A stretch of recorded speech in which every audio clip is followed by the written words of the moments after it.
Hello dear students, hope so you all are doing good. जसं की आपण मागच्या लेक्चरमध्ये पायथागोरस थेरमचं पायथागोरियन ट्रिपलेट काय असतं, त्याच्यानंतर प्रॉपर्टीज बघितल्या 30, 60, 90 आणि 45, 45, 90च्या. तर आजच्या लेक्चरमध्ये आपण त्याच्या पुढचा कॉन्सेप्ट जो आहे सिमिलॅरिटी ऑफ राईट ट्रायंगल्स आणि त्याच्याच बेसिसवर जॉमेट्रिक मीन ह्या गोष्टी आज आपण ह्या लेक्चरमध्ये बघणार आहोत. तर आत्तापर्यंत आपण जेवढ्या काही गोष्टी बघितल्या त्यात रिलेटेड थोड्याशा बेसिक होत्या, ट्रिग्नोमेट्रीला लिंक होत्या. आज सेम जे काही कॉन्सेप्ट आहे त्या सिमिलॅरिटी चॅप्टर्सला लिंक आहे, जो काही आपण थेरम बघणार आहे. क्लिअर आहे का? मग त्यामुळे तुम्हाला सिमिलॅरिटीच्या काही गोष्टी माहीत पाहिजे. जर तुम्हाला सिमिलॅरिटीच्या काही गोष्टी माहीत नसेल तर मी त्या एकदा तुम्हाला रिवाईज करून देतो, जेणेकरून तुम्हाला आजचं लेक्चर जे काय आहे ते लिंक करता येईल.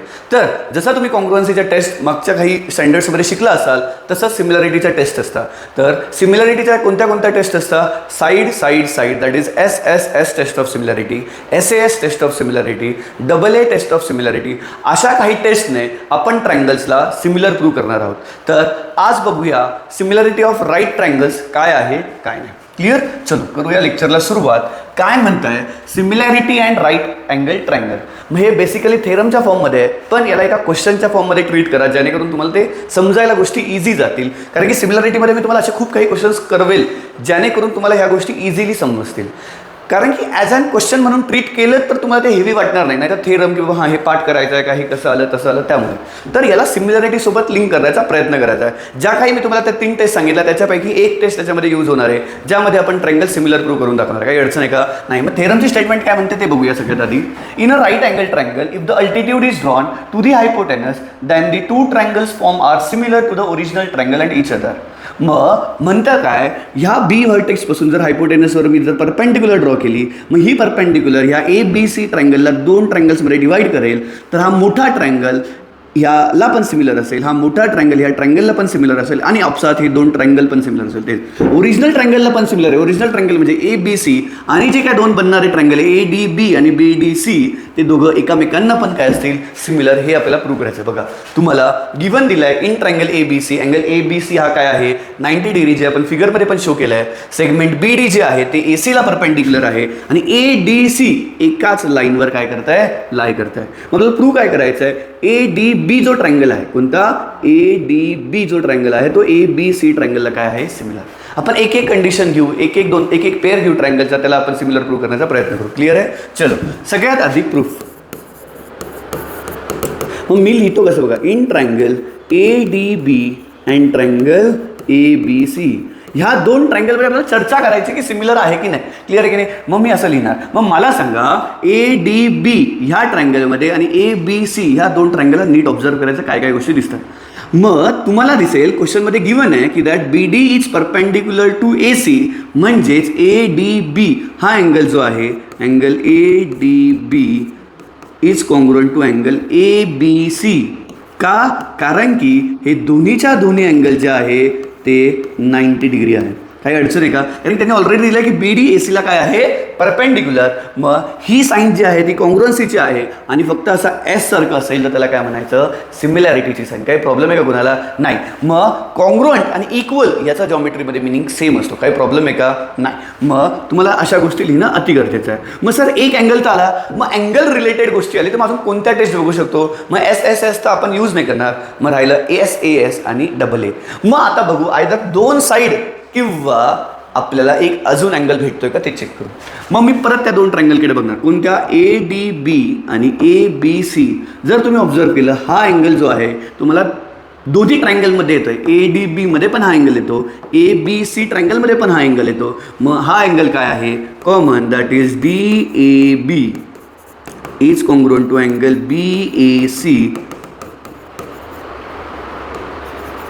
काय हे कॉमन अँगल. काय अडचण का? मग बघा 2 अँगल आले, 2 अँगल आले तर मग पुढचे अजून आपल्याला काय गरज आहे का? मग 2 अँगल आले तर तुम्ही म्हणू शकता AA टेस्ट ऑफ सिमिलरिटीने हे 2 ट्रायंगल्स काय झाले similar. Therefore triangle ADB is similar to triangle ABC by AA test of similarity.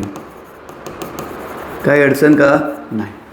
मग सेम वेमध्ये सेकंड पण, मग कसं in triangle BDC and triangle ABC. आधी मी ADB घेतलं, आता मी BDC घेणार. मग बघूया याच्यामध्ये आपण कसं करू शकतो. मग सेम BDC अँगल 90 डिग्री आणि ABC काय आहे 90 डिग्री. मग same angle BDC is congruent to angle ABC is 90. आता मला सांगा अजून एक जो काही कॉमन अँगल आहे मलाही दिसतोय तुम्हालाही दिसतोय का मला सांगा. BDC मध्ये हा C अँगल येतो, ABC मध्ये पण हा C अँगल येतो. मग मी म्हणणार angle BCD is congruent to angle ACB. काय लिहिणार मी इथे कॉमन अँगल. काही अडचण आहे का पक्का नाही. मग triangle BDC is similar to triangle ABC. कोणत्या टेस्ट आहे by AA test of similarity. काही अडचण आहे का नाही. मग AA टेस्टने हे पण सिमिलर प्रूव्ह झालं. याला मी नाव देतो 1, याला मी नाव देतो 2. मग बघा पहिली स्टेटमेंट पण प्रूव्ह झाली, दुसरी स्टेटमेंट पण प्रूव्ह झाली. काही अडचण आहे का. मग तुम्हाला काही गोष्टी तुम्हाला माहीत पाहिजे की बाबा आपण कशा आणि कोणत्या वेने सॉल्व्ह करता यायला पाहिजे. क्लिअर आहे की नाही.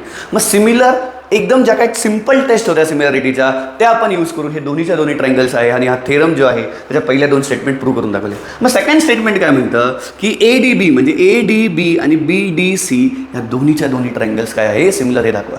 मग तुम्ही ऑब्झर्व केलं असेल ADB ABCचा सिमिलर आहे, BDC ABCचा सिमिलर आहे. म्हणजे इथे पण ABC इथे पण ABC म्हणजे RHS इक्वल आहे. देअरफॉर LHS पण इक्वल असेल. म्हणजे from 1 and 2 we can say ADB आणि BDC काय असेल पॅरलल.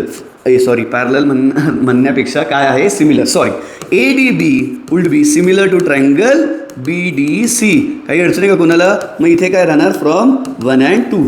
क्लिअर. तर हे दोन्ही ट्रायंगल पण प्रूव्ह झाले म्हणजे थर्ड स्टेटमेंट पण झाली. मग प्रॉपर्टी ऑफ ट्रान्झिटिव्हिटी काय म्हणते ट्रायंगल ABC हा सिमिलर आहे ट्रायंगल ADBला आणि हा सिमिलर आहे ट्रायंगल BDCला. ही कोणती प्रॉपर्टी आहे प्रॉपर्टी ऑफ ट्रान्झिटिव्हिटी. कोणती ट्रान्झिटिव्हिटी नावाची प्रॉपर्टी असते जी ही फ्रॉम 1 to 3 मधून म्हणू शकतो. ABC ADB आणि BDC हे तिन्ही गोष्टी काय आहे सिमिलर. काय प्रॉब्लेम आहे का एकामेकांना ते सगळे ट्रायंगल्स काय आहे सिमिलर. हाच कॉन्सेप्ट यूज करून पायथागोरस थेरम आणि जॉमेट्रिक मीन आपल्याला प्रूव्ह करायचे असतात. क्लिअर आहे का. आता ना मला तुम्हाला खूप इम्पॉर्टंट आणि खूप बेसिक कॉन्सेप्ट जो आहे तो सांगायचा आहे. मी पूर्ण ह्या सिरीजमध्ये तुम्हाला कॉन्सेप्च्युअल गोष्टी शिकवेल जेणेकरून कितीही अवघड प्रश्न असला. खूप जणांना ह्या वर्षी जॉमेट्रीमध्ये एका प्रश्नाने जास्त त्रास दिला आहे. तो म्हणजे 4 मार्काचा जो काही प्रश्न आला होता जो हा पुस्तकाच्या बाहेरून आला होता. पुस्तकाच्या म्हणजे खूप वेगळा काही कॉन्सेप्ट नव्हता.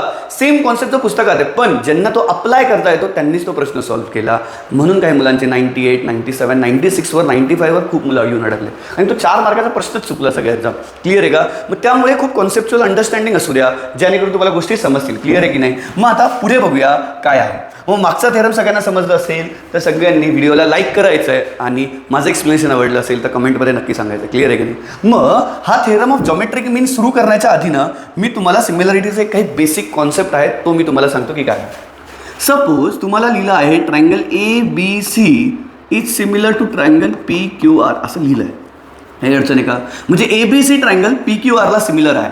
तर सगळ्यात महत्त्वाचं तुम्हाला माहिती आहे ट्रायंगल्सला 3 साईड्स असतात आणि 3 अँगल्स असतात. तर याच्यामध्ये जर ट्रायंगल सिमिलर असतील तर करस्पॉन्डिंग साईड्सचे जे काय रेशो असतात ते इक्वल असतात आणि करस्पॉन्डिंग अँगल्स काय असतात कॉन्ग्रुएंट असतात. हे तुम्हाला लक्षात ठेवणं अति गरजेचं आहे. त्याच बेसिसवर जॉमेट्रिक मीन आणि पायथागोरस थेरम आपण प्रूव्ह करणार आहे. तर मग करस्पॉन्डिंग साईड्स लिहायच्या कशा असतात. मग ABच्या करस्पॉन्डिंग साईड PQ असते. मग AB upon AC AB upon PQ. BCच्या करस्पॉन्डिंग QR असते आणि ACच्या करस्पॉन्डिंग PR असते. सर तुम्हाला कसं माहीत ABच्या करस्पॉन्डिंग PQ साईड आहे BCच्या करस्पॉन्डिंग QRच साईड आहे आणि ACच्या करस्पॉन्डिंग PRच साईड आहे. हीच सगळ्यात महत्त्वाची स्टेप आहे. ज्यावेळेस आपण असे ट्रायंगलची लास्टला स्टेटमेंट लिहितो की हे 2 ट्रायंगल सिमिलर आहे याची तुम्हाला काळजी घ्यायची आहे की करस्पॉन्डिंग व्हर्टायसेस करस्पॉन्डिंग साईड्स एकाच सिक्वेन्समध्ये पाहिजे. सर सगळ्यात महत्त्वाचा मुद्दा लिहायचं कसं मग हे डायरेक्ट. आता हे तर कळून गेलं की बाबा इथे पहिले 2 लेटर इथे पण पहिले 2 लेटर. मग हे सेकंड थर्ड इथे सेकंड थर्ड फर्स्ट थर्ड इथे पण फर्स्ट थर्ड. जेणेकरून आता आम्हाला टेक्निक ट्रिक्स कळाली आहे. पण ज्यावेळेस आम्हाला असं लिहायचं असेल तर लिहू कसं. क्लिअर आहे की नाही. मग ते तुम्हाला सांगतो 1 सेकंड थांबा. त्याच्या आधी अँगल A कुणाला कॉन्ग्रुएंट असेल अँगल Pला अँगल बी कोणाला कॉन्ग्रुएंट असेल, अँगल क्यूला. अँगल सी कोणाला कॉन्ग्रुएंट असेल, अँगल आरला. This is very very important that what you have to remember. काय ट्रायंगल्स जर सिमिलर असेल तर करस्पॉन्डिंग साईड्सचे रेशो इक्वल असतात आणि करस्पॉन्डिंग अँगल्स काय असतात, कॉन्ग्रुएंट. तर मग त्या गोष्टी लक्षात ठेवायच्या आहे. मग corresponding sides of similar triangles are in same ratio and corresponding angles are congruent. Clear आहे का? मग ह्या गोष्टी तुम्हाला लक्षात ठेवायच्या आहे. खूप जणांनी आता ऑफलाईनमध्ये जनरली मला मुलं विचारतात किंवा मी त्यांच्याशी इंटरॅक्ट करू शकतो, पण ऑनलाईनमध्ये मला माहीत नाही, कारण तुम्ही पण मला असे क्वेश्चन नाही विचारू शकत रेग्युलर लेक्चर्समध्ये. तर काय नीट बघितलं मी ट्रायंगलचे नावं घेतले कसे. ADB हा ट्रायंगल होता, काय प्रॉब्लेम आहे का? मग सर तुम्ही CDB का नाही घेतला, तुम्ही BDCच का घेतला, हे सगळ्यात महत्त्वाचं आहे. अरे मला हे जे दोन ट्रायंगल प्रूव्ह केले मी इक्वल BDC घेतलं आणि ADB घेतलं, मी CDB आणि ADB का नाही घेतलं सर, हे सगळ्यात महत्त्वाचं आहे. ज्यावेळेस मी बघितलं की बाबा हा एक 90 डिग्री, हा एक 90 डिग्री आहे, D मध्ये येणं कंपल्सरी आहे, काही अडचण आहे का? D मध्ये येणं कंपल्सरी आहे. म्हणजे हे बघा ADB आणि BDC ज्यावेळेस मी सिमिलर प्रूव्ह केलं तर D हा मध्ये आला, काही अडचण आहे का कोणाला? नाही. मग A आणि B, सर इथं B थर्ड नंबरला तुमच्या पहिल्या नंबरला, मग हे चुकीचं ना, मग तुम्ही CDB लिहायला पाहिजे, म्हणजे B पण थर्ड वर्टेक्स होईल. पण तसं नसतं राजा सिमिलरमध्ये, आपल्याला करस्पॉन्डिंग साईड्सची घेणं नसतं. मग लिहायचं कसं? मग मी जर ADB ट्रायंगल घेतला, मग बघा मी ADB ट्रायंगलकडे मूव्ह करत असताना मी क्लॉकवाईज मूव्ह केलं. काय केलं? क्लॉकवाईज. मग हा जो सिक्वेन्सने ट्रायंगल लिहिला आहे त्याच सिक्वेन्सने सेकंड ट्रायंगल लिहायचा असतो. म्हणजे आधी हा ट्रायंगल तुम्ही तुमच्या रँडम वेने लिहू शकता, पण ह्या सिक्वेन्सला जे लॉजिक आहे तेच इथे वापरायचं, तर तुमच्या करस्पॉन्डिंग साईड्स बरोबर येतील. मग सर CDB लिहिलं तर मग काय होईल? CDB बघा, मग this is anti clockwise direction, this is clockwise direction, म्हणून हे चुकीचं आहे. मग आपण मूव्ह कसं करणार? D तर सेंटरला फिक्स आहे, म्हणून BDC. आता ही डायरेक्शन कोणती झाली? क्लॉकवाईज, त्यामुळे हे असेल. तर मग ह्या छोट्या छोट्याशा ज्या काही गोष्टी आहेत त्या तुम्हाला आल्या पाहिजे. प्रत्येकजण अशा गोष्टी सांगत नाही, पण आय फील की बाबा सगळ्या गोष्टी तुम्हाला क्लिअर समजल्या पाहिजे, जेणेकरून गोष्टी इझी जातील. क्लिअर आहे? मग आता आपण थेरम ऑफ जॉमेट्रिक मीन बघू की काय. In a right angle triangle, the perpendicular segment to the hypotenuse from the opposite vertex is the geometric mean of the segments into which the hypotenuse is divided. असं काहीतरी दिलं. So QS जो आहे that is perpendicular to PR, हे सगळ्यात महत्त्वाचं आहे. PR काय आहे? हायपोटेनस. जर 90 डिग्रीचा जो काय व्हर्टेक्स आहे तो Q, त्याच्यावरून जर आपण त्या हायपोटेनसवर परपेंडिक्युलर टाकलं तर त्यावेळेस आपल्याला एकच गोष्टीची आठवण आली पाहिजे, जॉमेट्रिक मीन. काही प्रॉब्लेम आहे का? तर मी याच्या तुम्हाला काही गोष्टी ज्या आहे ते व्यवस्थित समजून सांगतं, सर्वांनी व्यवस्थित लक्ष द्यायचं आहे. क्लिअर आहे का? मग मला माहीत आहे आपण सिमिलॅरिटी ऑफ राईट अँगल ट्रायंगल्सने काय शिकलो? ट्रायंगल. मग आता आधी गिवन गोष्टी लिहायच्या का, काय काय दिल्या त्यांनी त्या गोष्टी लिहू, जेणेकरून तुम्हाला एक अंदाज येऊन जाईल की बाबा आपल्याला हा थेरम प्रूव्ह करायचा. काय? QS is perpendicular to segment, QS is perpendicular to segment PR. काही प्रॉब्लेम आहे का कोणाला? नाही. मग मी काय म्हणणार? ट्रायंगल. आता आपल्याला जे काय प्रूव्ह आहे ते करायचं आहे, ते लक्षात ठेवतो की कसं करायचं. मग मी प्रूफ कसं लिहितो ते जरासं बघायचं आहे. So triangle. आता मला सांगा, तुम्हाला जसं माहिती आहे की जर असा काही ट्रायंगल आला जो हायपोटेनसला परपेंडिक्युलर असतं, तर ते दोन्ही जे काही ट्रायंगल्स फॉर्म होतात, हे आणि हे, ते दोन्ही ट्रायंगल सिमिलर असतात. आणि आता मी तुम्हाला शिकवलं आहे याचे नावं कसं लिहायचे. PSQ लिहिलं तर सेकंड ट्रायंगल काय लिहायचा? QSR. काही प्रॉब्लेम आहे का? मग triangle PSQ is similar to triangle QSR. मग इथं रिझन लिहिणार similarity of right angle triangle. हा कॉन्सेप्टने हे दोन सिमिलर आहे हे आपण मागे प्रूव्ह केलं आणि हे लिहिणं तुम्हाला अति गरजेचं आहे. काय प्रॉब्लेम आहे का? Once you have written PSQ आणि QSR हे दोन ट्रायंगल सिमिलर आहे आणि आपल्याला थेरमच्या स्टेटमेंटमधून कशामध्ये रिलेशन काढायचं ते बघू.